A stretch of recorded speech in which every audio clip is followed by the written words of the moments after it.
General Stephen Nordhaus, Lieutenant Shakira Garden, John Garden, and Jaden Garden.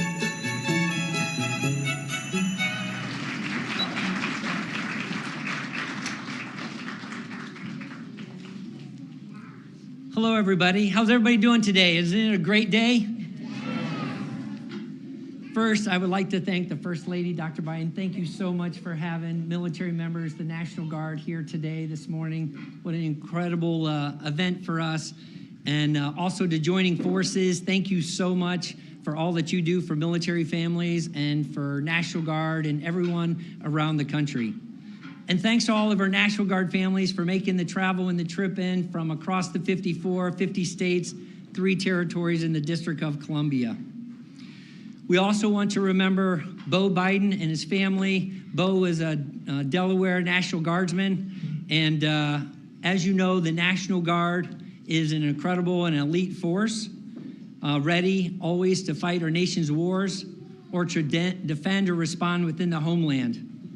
And we also build partnerships, local and global, all the way from our local communities within our states, and then also across 106 partnerships around the globe.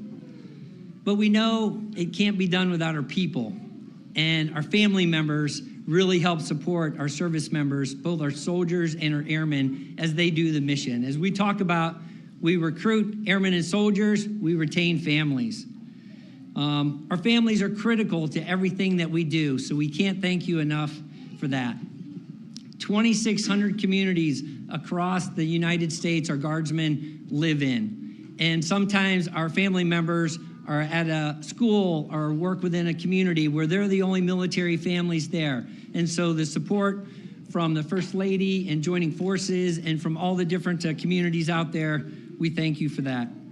The National Guard Military Family Readiness System has also supported 1.3 million family members in their services in FY23. And so once again, just a great job there. They help with financial assistance, education, TRICARE assistance, employment assistance, child care, and also youth services. We're very proud of what the National Guard does for our nation. And we even had some members fly in all the way from Guam, 8,000 miles away. Is Sergeant Santos here? All right, back there. And her husband, Ron, and Elias, and Misa, and Branson, and Ray. Thank you so much for coming 8,000 miles away. Yeah.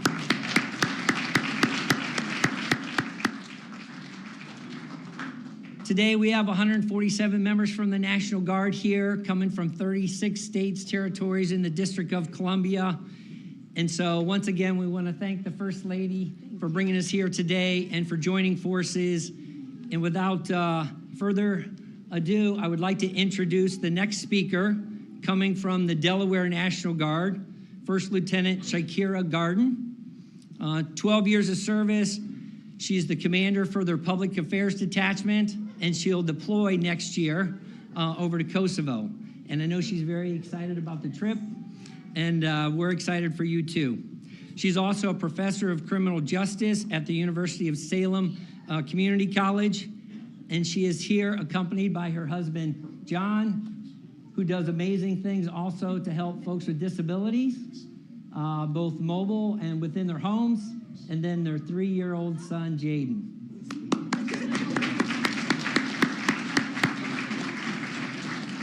And before I bring her forward, I also want to introduce Arlene, which is her birthday, and Shakira's mother. Where are you? Happy birthday. Lieutenant Garden.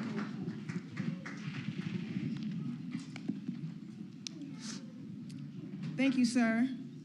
Thank you, ma'am. It is truly an honor to stand before you today and share my journey with the Army National Guard, a journey that has truly shaped both my career and my personal life in ways that I could have never imagined.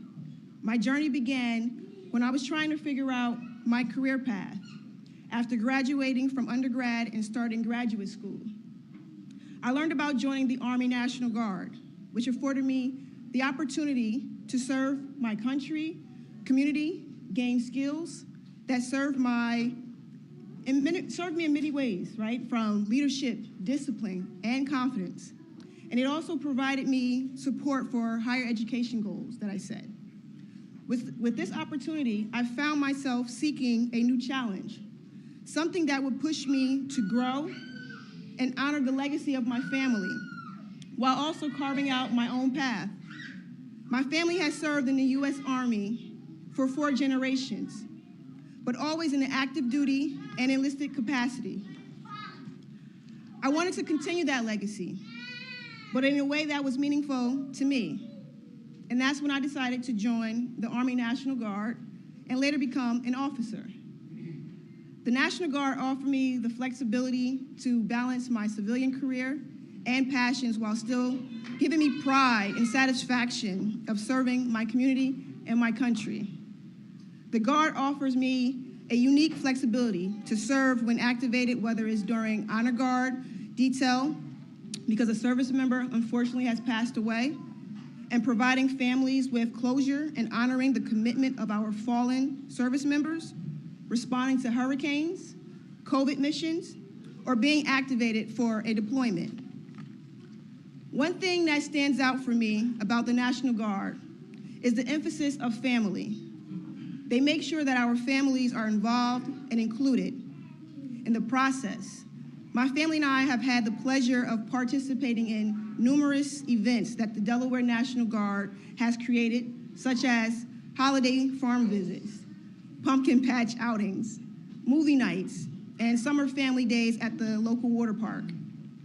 It's these moments that remind me of the strong sense of community and support that the National Guard provides, not just to the soldiers, but also to their families. Through my experience, I've learned the Army National Guard is not just a branch in the military, it's a family. It's a place where you can pursue your civilian dreams while still giving back in a meaningful way. And for me, it's been the opportunity of a lifetime as I stand before you here today. And it gives me great pleasure to introduce the First Lady of the United States of America, Dr. Jill Biden.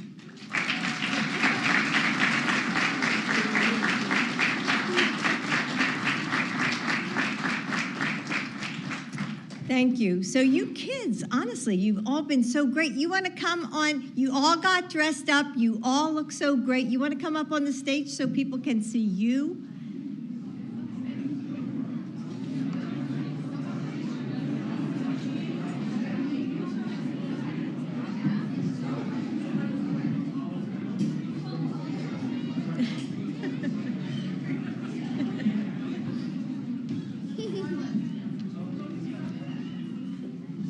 Everybody up?